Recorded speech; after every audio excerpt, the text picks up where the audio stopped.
You just heard President Biden holding a rare extended press conference as he faces calls from fellow Democrats to drop out of the race for president. He defiantly brushed aside those concerns tonight, saying at one point, all age does is create a bit of wisdom.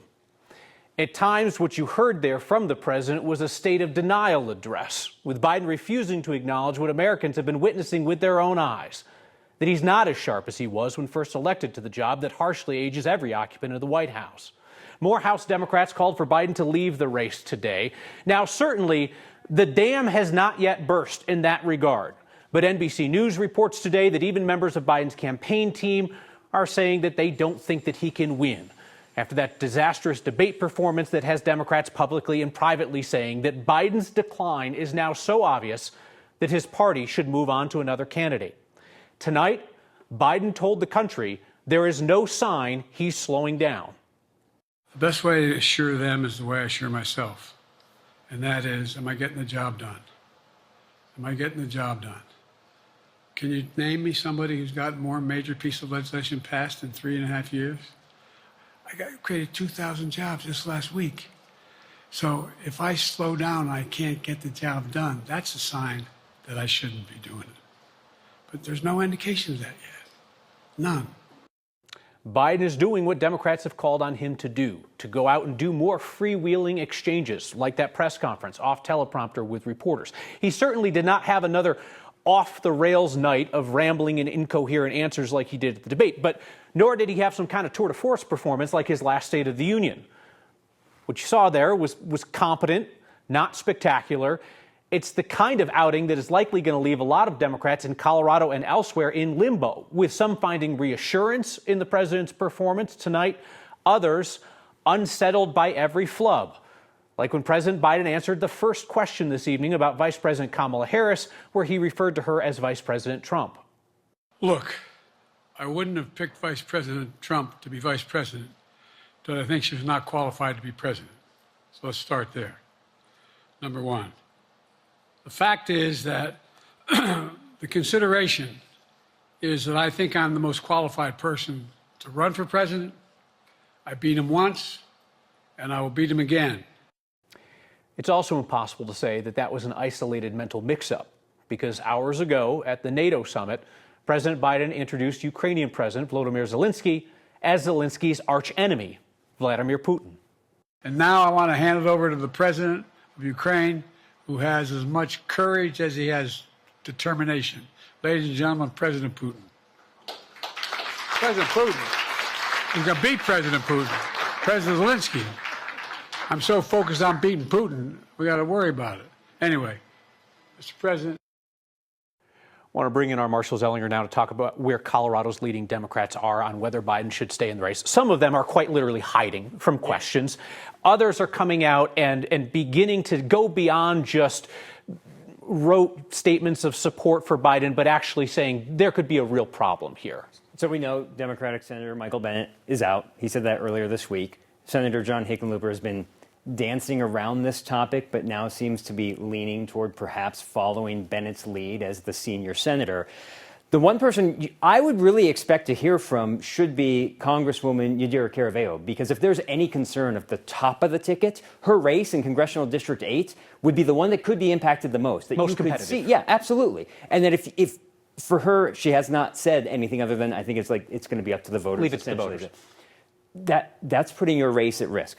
The only one who's pro-Biden up to this point, and I wonder if it's going to hold true after this news conference, was Congresswoman Diana DeGette, who a very glowing news release, I believe it was on Tuesday, after saying she had met with him. So she's on board with the president. The only one that was definitive, yes. Everyone else, except for Bennett, we haven't really heard from. Final question in tonight's press conference really crystallized things, because Biden's argument all along has been that he is in this race because he alone can beat Donald Trump. And he was asked if his own team came to him and said that his Vice President Kamala Harris would stand a better chance of beating Donald Trump than he would he stay in the race? And that, Marshall, is the question that other Democrats are wrestling with right now, which is if Biden is no longer best suited by his own rationale, does he stay in? Let's listen to what Senator Bennet said. I'm sure President Biden has a different view of his prospects in this election than I do, but we should be having a discussion about that. And the White House, in the time since that disastrous debate, I think has done nothing to really demonstrate that they have a plan to win this election. There's strength in numbers, and for Bennett to go out on a limb early on was unique and unexpected, I would think, until we heard it from him. So what's going to happen now is when you start to see the trickle that we've seen from across the country, if other Colorado Democrats in Congress start to talk behind the scenes and say, well, if I say it, will you say it? Like, I wonder if that's what's going to be the trickle now in Colorado. But really, it's going to be the impact on me. So, like, if I'm a candidate and I worry about that, I'm going to lose if I don't say this is not right anymore, then that's what's going to get them to come out, I think. If they think they're safe, maybe they're just taking this position that, hey, let other people give the opinion. I'm safe. I don't want to go out on that limb. Yeah, and at the end of the day, it's a difficult tightrope for Democrats to walk because we're not talking about scandal. We're not talking about wrongdoing. We're talking about aging, right? It's a guy who is aging before our eyes in the same way that all of us have watched family members age, and every family has to make the decision about what people are capable of anymore. And now they have to make a decision about whether the president that they've been loyal to is capable of doing that job. So people are trying to treat him with the respect they feel that he deserves, and it makes it a very difficult conversation. Marshall, we'll be seeing you again on another story in just a moment. Thank you very much. Here at home, Colorado's weather is turning from hot to hotter this week. Let's get to meteorologist Kathy Sabin for a look at what could be some dangerous heat on the way, Kathy. Kyle, a historic heat wave impending, and we have been talking about it all week long. Today's high, 98 degrees. For many, that was enough, right? But we're going into the triple digits for the next 3 days. Heat advisories will be posted, and we expect to break a record Friday, Saturday, and Sunday. The heat wave is coming, but also high fire danger. So a couple of things that we're going to be concerned about over the next few days. We're still in the mid-90s, and that is the case across eastern Colorado. But out west, triple-digit highs across the Grand Mesa, eastern Utah, and the western slope. The dome of high pressure over the western U.S. is expanding to include Colorado, and we go under heat advisory Friday, Saturday, and Sunday for highs 98 to 103. Average high this time of year is 90. The wind, something we're tracking as well, because with an increase in wind and these gusty thunderstorms moving from north to south, they're producing wind and lightning, adding to the fire danger. Now, later tonight around Fort Morgan or Sterling, there may be a storm or two that actually has a little rain and maybe even a little bit of hail. So I'll be watching this for the next few hours to see if those storms materialize. Once those storms move out, we go clear and dry, and then tomorrow we turn up the heat. 98 today, will go to 101 tomorrow. That would tie the record for the date. Temperatures stay warm until after sunset and really actually beyond. 101 is the record for tomorrow, and I think we'll tie that. 100 on Saturday. 100 is the record on Saturday. We think Sunday will be the apex, the warmest day of the three. Temps come down a bit on Monday, and then we introduce showers and storms and cooler weather in the 80s, finally, on Tuesday and Wednesday. So this is going to be an expensive week in Colorado to be comfortable with those temperatures at or above 100, and energy providers like Xcel charging more for energy during what's going to happen to be the hottest part of the day, mid-afternoon into evening. Marshall now shows us a way to know just how much keeping cool with air conditioning costs in real time. Ah, the rattling sound of summer. Air conditioners across the state are on overdrive this week. When it comes to turning on the air, you are allowed to know more numbers than just the temperature you set. In the last hour, I spent about 9 cents for my upstairs air conditioner and about 9 cents on my downstairs air conditioner. The nickel and dimes you're seeing on this screen are real-time costs of Sean McLaughlin's home, the CEO of Emporia Energy, a company that can monitor a home's energy usage. You can see in the last week, I spent $12 on my main air conditioner. I think that's $8 on my upstairs air conditioner. We spent $10 charging our electric vehicle. All that nerdy data is possible through these current transformers attached to the feeds in your electrical panel, allowing us to see exactly how much energy you're using real time for things like your air conditioner, for your washer, for your dryer.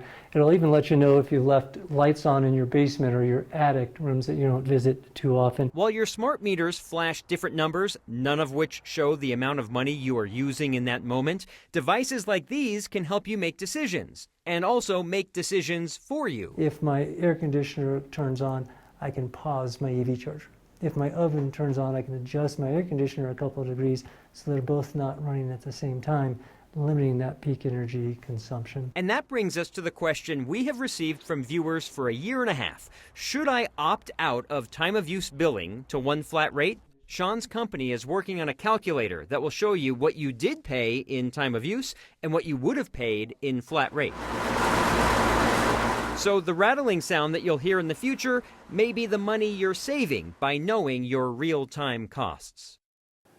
Excel offers programs that gives the company the power to control your thermostat if demand is high. That's, dare I bring this back out again? Oh, yeah, look at that. They still haven't asked for it back.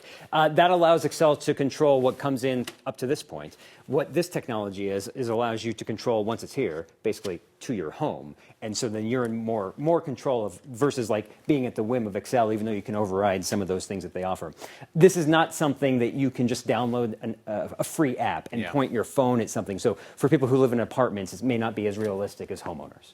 But it's this whole idea of getting people more information so that they can make more informed decisions. Absolutely. We're kind of both fans of that. It's the one thing I've heard the most from our Excel coverage is tell me what's going to save me, even if it's $5, even if it's 2 cents. Tell me what is going to be the best thing for me. And this gives you the actual data and makes it so minute to tell you that answer. It's really interesting. Marshall, thank you.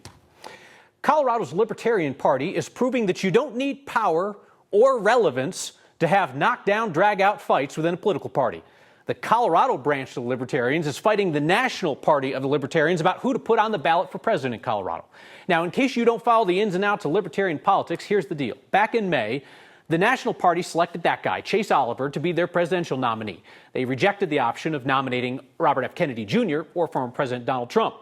Colorado's Libertarian Party got all worked up. They passed a resolution against this guy, Oliver. They disagree with him over gender-affirming care, didn't like jokes that he had made about Trump's felony convictions. So last week, the leadership of the Colorado Libertarian Party struck a deal with RFK Jr., and the state party said it plans to put RFK Jr. on the ballot here, in part because he signed their Presidential Liberty Pledge. That pledge supports abolishing the Department of Education, vetoing gun control, opposing the military draft, and a list of other priorities. You know what they say. There can only be one Libertarian presidential nominee. That's not actually what they say. No one has ever cared enough about the Libertarian Party to say anything about their presidential nominee. But this particular novel situation presents a legal problem. The Colorado Secretary of State's office says Colorado law does not specify whether the state or the national party's preference for a candidate takes precedence. So it's likely this ends up in court. A prominent insurrectionist from Colorado is now out of prison after serving more than 3 years. Robert Gieswein drove from Woodland Park to Washington and joined the attack on the Capitol.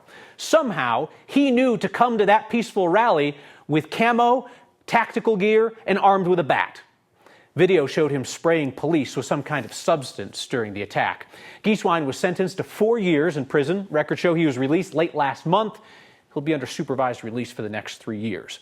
As part of his sentence, he was also ordered to pay $2,000 to the group that preserves the buildings and grounds around the Capitol that he attacked. He's one of more than a dozen Coloradans who have been prosecuted for their roles in the insurrection. The Southern Ute Tribe wants in on Colorado's online sports betting revenue. The tribe is now suing Democratic Governor Jared Polis and the state's gaming division over what the tribe calls bad faith negotiations. Colorado's voters approved sports betting, casino and online in 2019. The state taxes those operations to pay for water infrastructure and conservation projects. The Southern Ute Tribe says state regulators required the tribes to obtain a state gaming license to run their own sports betting. Lawsuit filed this week claims that is a violation of federal law that limits state regulatory power over tribal gaming. The Southern Utes lawsuit also cites a long-standing agreement with the state making tribal gaming exempt from state taxes, so long as the tribes are using the money for public services. In an address before legislators this year, Southern Ute Tribe Chairman Melvin Baker said even if the tribes were allowed into the market now, they're behind their competitors. There has been a 4-year delay in the tribes entering this market. It's already saturated.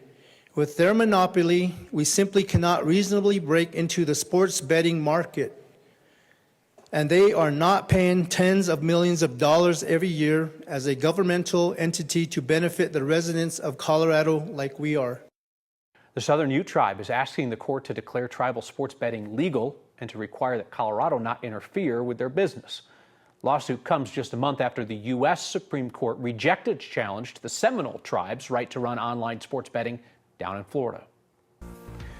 Colorado's hot ozone summer is going to get us in trouble with environmental regulators again. Sorry to tell you, but your car is lying to you about this week's heat. It's not a big sport. In actual fact, we're dwindling in numbers. But it's boomerang, so it's bound to turn around. A world championship in our own backyard. Ozone alerts cover Colorado today. Tonight, you got high temperatures with alerts out across the metro area. Especially bad news because the Front Range has been racking up ozone violations like crazy this year, and federal regulators are watching. So far this summer, the Front Range has recorded 7 days above the EPA's ozone limit of 75 parts per billion. Now, it doesn't sound like much, but after multiple consecutive summers of violating that standard, the EPA could downgrade the Front Range from what's called severe non-attainment to extreme non-attainment. Why does that matter? Well, those rankings come with sanctions and federal requirements like more expensive reformulated gas. Now, this is not an automatic process, and the state could challenge some of the high ozone days if they can prove that the readings are, say, caused by the weather or by isolated events like wildfires. More bad news ahead of this heat wave. Drought conditions are creeping back into Colorado after our really wet winter. The dark orange patches on the USDA's latest drought monitor map are areas of severe drought in Boulder, Larimer, and Weld counties. Now, not a total surprise, right? The Northern Front Range has had it bad this spring and summer. Boulder and Fort Collins both saw their driest Mays since the 70s. Rest of the state is not in bad shape, although there are those yellow areas that are abnormally dry. There are a bunch of sensors that you should really believe on your car's dashboard. Might I particularly point you toward the check engine light and that gas tank E. But when the dash shows you a 100-degree temperature tonight or tomorrow, fake news. Meteorologist Corey Reppenhagen explains. Yeah, there are a couple of places you can find bad or inaccurate temperature measurements. One's on your patio and another one's in your car. I'll explain them both, but let's start with the car. Now, the thermometer in your car is oftentimes not even a thermometer. It's a sensor called a thermistor, which actually measures how the air changes electrical currents through a semiconductor and changes that into temperature format. Now, it's usually located back here behind the grill or in the front bumper here, and these thermistors, which I affectionately call carmometers, can be pretty accurate if they're in the right environment. But on a sunny day like this, they can be 5 to 6 degrees too hot because the heat can radiate off of the road surface itself or off of your car. That can corrupt your temperature measurement, making them inaccurate. And another place that you can get a bad temperature measurement is on your patio. Welcome to the 9 News Backyard Patio, by the way. And the reason why your patio measurements are inaccurate sometimes is not because of the type of thermometer that you use, but where you place it. So to get a good measurement, it has to completely be shaded in the area. No sunlight can touch your temperature, your thermometer, especially the sensor, which is often in the back there, or you could get a corrupted temperature measurement. It also needs to be placed away from any parts of the building, especially brick, which can radiate heat and corrupt that measurement. Now, even the official Denver measurement by the National Weather Service at Denver International Airport is taken completely in the shade, away from any objects that can corrupt that reading. In the 9 News Backyard, I'm meteorologist Corey Reppenhagen. Unlike a ball, it comes back, so you can actually practice the sport on your own. Some athletes who know that what goes around comes around. Come to Colorado for the Boomerang Championships. Some of the world's best athletes who play an obscure sport are in Westminster this week. We sent photojournalist Corky Scholl to the World Boomerang Championships, and he came back.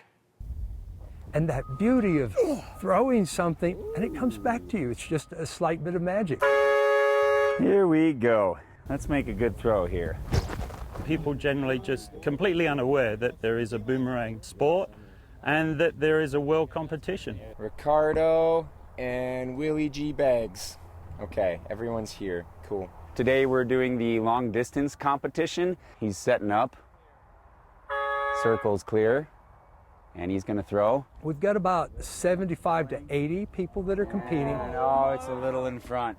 They're from all over the world. People from France, Brazil, Germany, Indonesia, Australia, of course. March will be my 60th year throwing. I found one when I was a kid, and I thought that it was just magic, and I've been hooked ever since. Woohoo, let's go. It's very satisfying to see it go out and then circle back around. Obviously, the winds are pretty tough today. Let's see, we're going to check the wind here. And the wind is down. Ooh. Come on, baby. I like to tell people there's a million ways to make a boomerang fly wrong, and maybe 4 or 5 to make it fly correctly at any given moment in time. And it's going out. All right, here we go. I would say that boomerangs are most like kind of a metaphor for life. What you throw out comes back to you. Oh, here's a good one. So if you throw out good things return. Boom. I don't know why I find that so amusing. It also might have been that guy's awesome accent. Marilyn, thank you. We've got some feedback. I bet it's piping hot about the president and our response to it tonight. Feedback next. Ooh, some unhappy folks tonight with our reporting on President Biden's extended press conference and the concerns within the Democratic Party about whether he is still with it enough to remain their nominee for president. Elnid says, Kyle rarely says anything negative about Trump, but will instantly say something about Biden's mistakes. Folks, you got to be serious. If you're going to write in, you got to be serious. Gabriel can top that. Gabriel says, both citing fascism is a great look for journalists. Again, I invite you to point to anything in the history of reporting on this program that suggests that we take it easy on any side of the political spectrum. Our job is to tell you the truth. I understand right now the truth for a lot of folks on the left side of the spectrum is really uncomfortable, right? That's the situation. Dana says, impressed with the hints of gray in the beard. Welcome to the Dad Club. Shirley, welcome back. Great beard. Thank you, Shirley. I grew it myself. I'll see you next time.